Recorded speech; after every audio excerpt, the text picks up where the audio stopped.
Hey, it's Tim. And it's Amy from GoWithLess. Welcome to our channel. We're happy that you're here. We are going to tackle a topic today that we get asked about more than anything else. When Tim and I retired back in 2015, we said goodbye to corporate health insurance, and we've had to figure it out on our own. And we get so many questions that ask, what do you guys do for health insurance now that you're early retired? So we are finally going to tackle that today. Amy handed this ball to me, and so I'm the reason that it's taken us so long to put this together. And I think part of the challenge has just been, it seems like every day something changes with our health insurance. So it's this ever-evolving thing. We have an answer for today, and so it continues to change. Next year our answer is going to be different. So it's just taken us a while to come up with what did we want to share with our audience. And we will answer what did we do for our health insurance, but you'll see that it's kind of a messed up, I don't think it's not like a straight and narrow path, let's just say that. But we will answer that question today, and we hope that you will watch the video. So as I mentioned, Tim and I retired back in 2015. Our channel is about early retirement. It's about a lot of travel, including budget travel, travel hacking, house sitting as a travel hack, stuff like that. And we hope that you will subscribe over here because we come out with a new video each Wednesday. So with that, let's tackle what do we do for health insurance.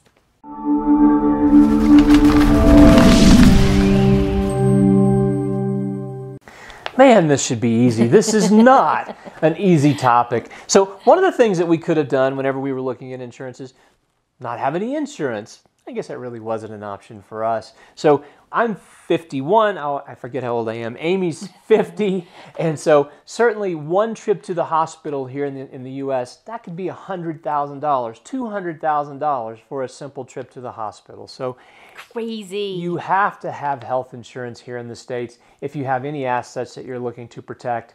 And so we have health insurance. One of the things that we realized sort of through this course of trying to figure out what we were going to do is even after we had insurance and we wanted to see doctors that are outside of our specific network, some of the doctors won't even see you. If you have insurance, but you're not in their network, they won't visit with you. My doctor of 15 years wouldn't accept me in the past year because my plan didn't include him. Yep. So what we started out doing back in 2016 is we signed up for the Affordable Care Act, the ACA, or plans that are a part of the ACA. Every state has an exchange. Some states don't. They rely on the federal exchange. Here in Colorado, we have an exchange, and that's where we go to purchase our health insurance. Yeah, and we get a subsidy that's based upon our income. 2016 was the first year that we were without our corporate insurance. So that was our very first year on the ACA. And Tim had some consulting income. So we had income that year that kind of was something to consider in this situation. I will say we have a lot of viewers who ask about the potential of them retiring early. I get that this is like a very scary thing. And back in 2015, the Affordable Care Act was pretty solid and it was very predictable for us. So we knew what our out-of-pocket would be. We knew what our deductible would be. That has changed quite a bit. We're not going to get into a political conversation, but we kind of had to roll with the changes, and that's what we're going to be talking about of how we did that today. That's right. So something of note is that with the ACA, it varies in pricing and the offerings from county to county, even within a given state. So what we're looking at is going to be completely different if we were to move to Phoenix, if we were to move to Texas, if we were to move to Washington. The pricing would be completely different. The offerings would be completely different. And it's down to the county it's different. So it's hard to put something out there as this is what you should do because the offerings vary across the country. In 2016, we signed up for a normal plan on the ACA. The plan that we signed up for happened to allow us to have access to an HSA, which is a health savings account. And you actually have to pay a premium in order to have HSA capabilities on your plan. The plan has to be qualified for an HSA. We wanted to put money in an HSA for various tax reasons, and also it's just a good strategy for savings. And so we signed up for a plan that had that as an offering. Our monthly premiums were very affordable, somewhere in like, it was based upon our income, but maybe in the $300, $400 range. This was a couple years ago. And Tim had back surgery in one of those years, and he ate up his entire $6,000 deductible. I was probably somewhere around $300 or $400 out of my deductible for co-pays and things like that. So super reasonable for me. But when Tim did have a big back surgery, it did cover that, and that was really nice. He also had physical. Did you have physical therapy? I did. Chiropractic. So the nice thing back then and even today is we knew sort of what the worst case was going to be for our premiums, and if we both had to blow through our deductibles, what that would present. So basically it was $12,000 worth of deductible if we both happened to get really sick, and we had about $3,000 a year or maybe $4,000 a year worth of premiums for the plan. We were prepared to spend $12,000 a year for our deductible, and fortunately, we didn't. And that's probably why we're coming so far under budget, because we budgeted for high deductible, $12,000 a year. Possibly so. Yeah. So it's nice to know at least what the worst case is going to be. And we had planned for that. Yes. So as 2018 rolled around and we were looking to sign up for our health insurance, we realized something that we hadn't known previously, and that was that the insurance we'd been on for the 2 prior years did not cover us when we were outside of the state of Colorado. And it wasn't just that plan that didn't cover us. All of the ACA plans were not going to cover us outside of Colorado. So that was a really big thing to learn. That was huge. And we were really lucky that we hadn't found out the hard way. That's exactly right. Okay, so here it is, the beginning of 2018. We're ready to sign up with our same insurance that's been working for 2016 and 2017. That same insurance company offered a plan, but all of the doctors that we had been using were no longer part of that plan. So that was kind of not a great thing. And there was an option to have to go with Blue Cross Blue Shield. It was an additional $1,000 a month to have a plan that included our doctors. $1,000 a month. There were only like maybe 2 doctors for me and 1 for him. It wasn't so crazy. So we decided, I guess we're just not going to keep our same doctors anymore, which really stinks. So we signed up for a new plan. I'm not going to mention them because I don't want to be sued, because we were really unhappy with them. But this plan, when we did our research before choosing them, we went online and saw that there were all kinds of doctors in our area that we could go to, no problem. And it looked like they were accepting new patients online, no problem. So we sign up for our plan for the year, and we get on the phone maybe in the first month or so to get an appointment, just to have a relationship with a doctor. And turns out we couldn't find one that were accepting this program. Nope. I think I had a physical. That was, I think, the only advantage we took of that insurance was I got a physical from a doctor that I did happen to find here in Parker, just randomly. Yeah, I don't think you even liked that person so much, so I didn't go. And so we decided to add on an additional healthcare coverage provider, I guess, I don't know, add something on for 2018 so that we could go to the doctor. So we continued our ACA plan for 2018, and then we added on another plan. So we signed up for what's called a health sharing ministry in June of 2018. It's called Liberty Health Shares, and it's very affordable. It's $350 for the 2 of us with a deductible of $1,750 for the pair of us total. They don't like these health insurance terms because they aren't a health insurance company. They're a health sharing ministry, so it's kind of some way different things than you will find with the ACA plans, including conceptually, it's identical to insurance. Yep. Terminology-wise, they use completely different terms. Now, I am able to go to my doctors. However, I'm still not so sure that those are covered because we're waiting for those bills to be processed from the fall of last year. I still have a primary health insurance company on the ACA. Even though I'm not using it, I don't know that I'm allowed to bypass it to go to Liberty. I think if I only had Liberty, that might be a different situation. So that's kind of a little tricky. I do have the ACA. I do have Liberty. We have both. And I still want to go see all my doctors who aren't covered by my ACA plan. I will say that Liberty isn't that quick to process things. We are waiting. This is our experience. And when we originally signed up, we were hoping that Liberty was going to be our sole insurance provider. Unfortunately, they considered my back surgery that I'd had 2 years prior a pre-existing condition, and they excluded my spine completely. They will not cover my spine. However, they said that we'll take you on board. We just won't cover your spine in any way, shape, or form. So what that left us with is I, at least, still had to have the ACA. I couldn't rely on them solely because my spine wouldn't be covered. So I had to have 2 types of insurance in order to have my whole self covered.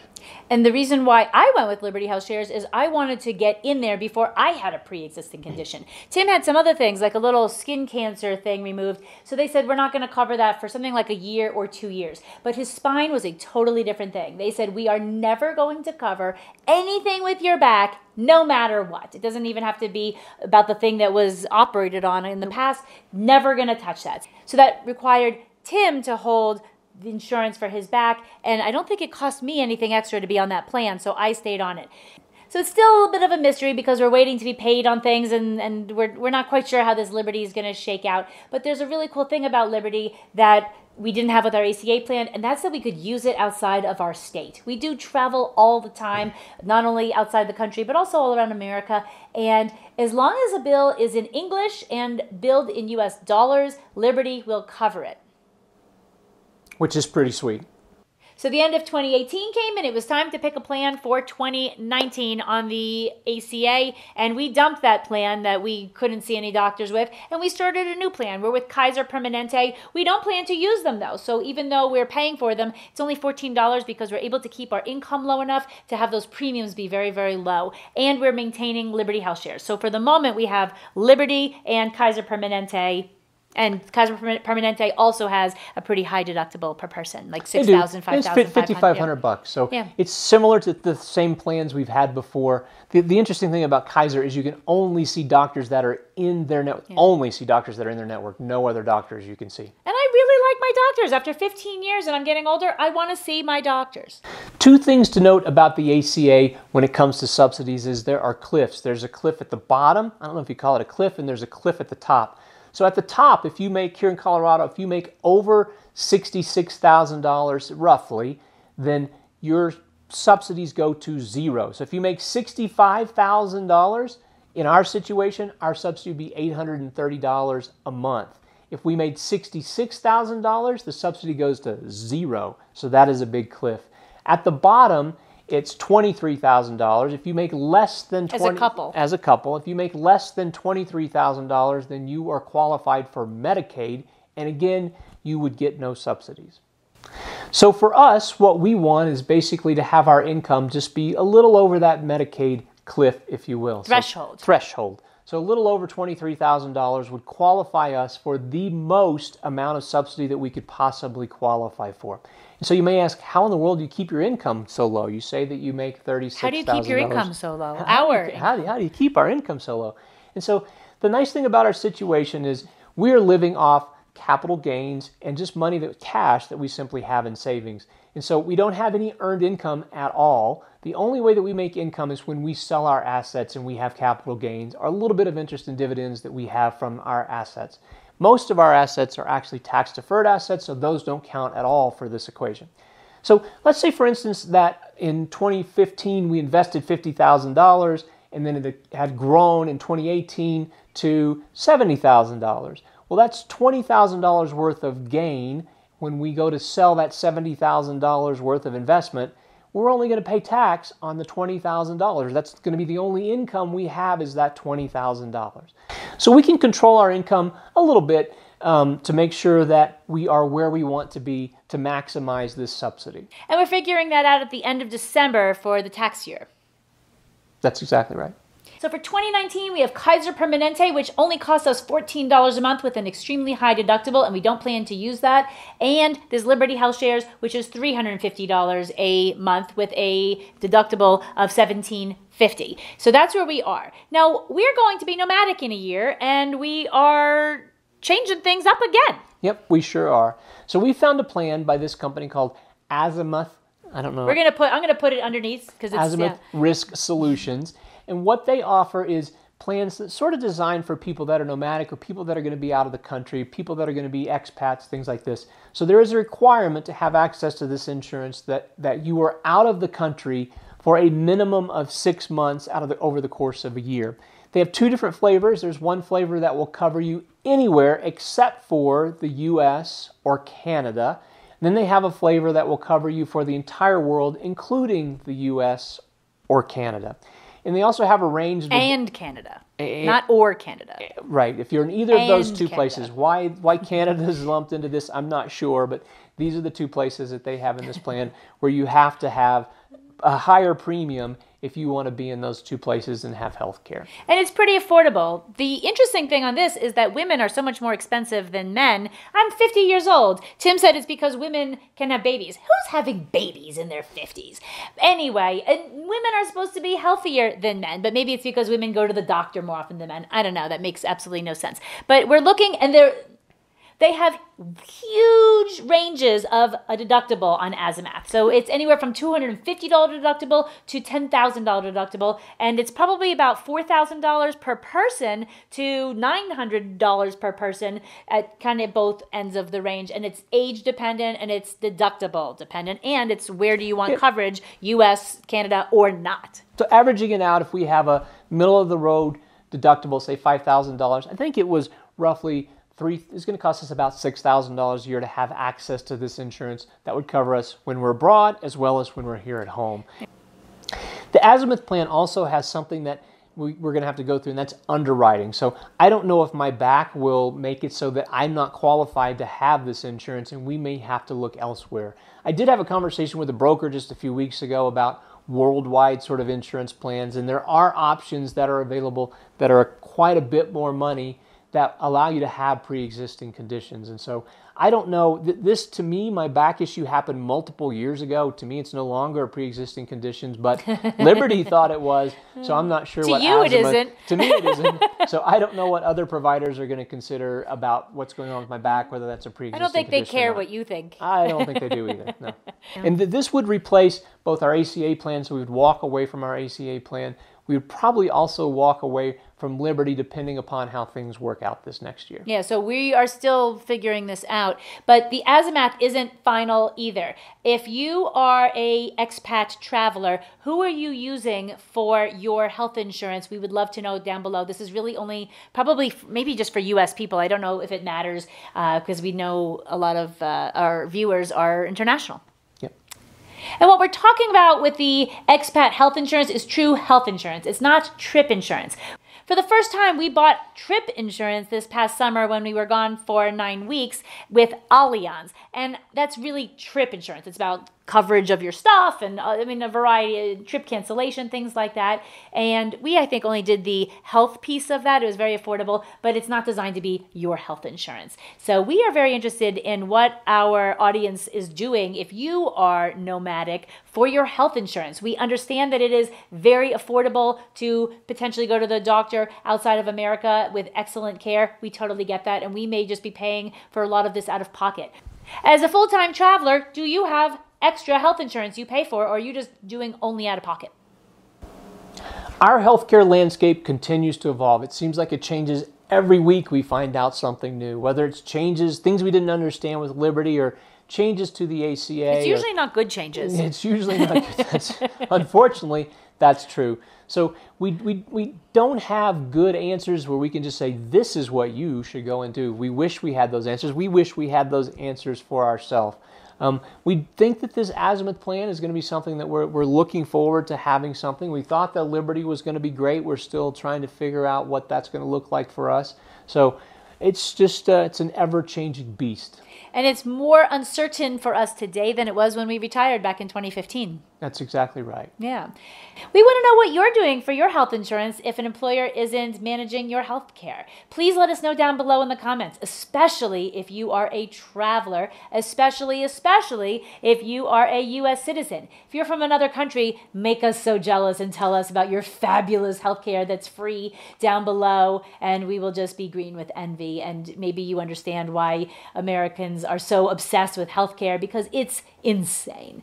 And that's it. We ask you for a thumbs up on the video, and if you haven't subscribed yet, we come out with more fun topics than health insurance. Hopefully you subscribe and you'll learn that next Wednesday. We want to hear those comments down below about what you're doing, and if you have anyone else who's kind of questioning what the heck to do with their health insurance in early retirement, please share this video with them. It probably will only make them more confused. Unfortunately, that's probably But true. at least it's honest. So with that, we'll see you next Wednesday. Thanks for watching.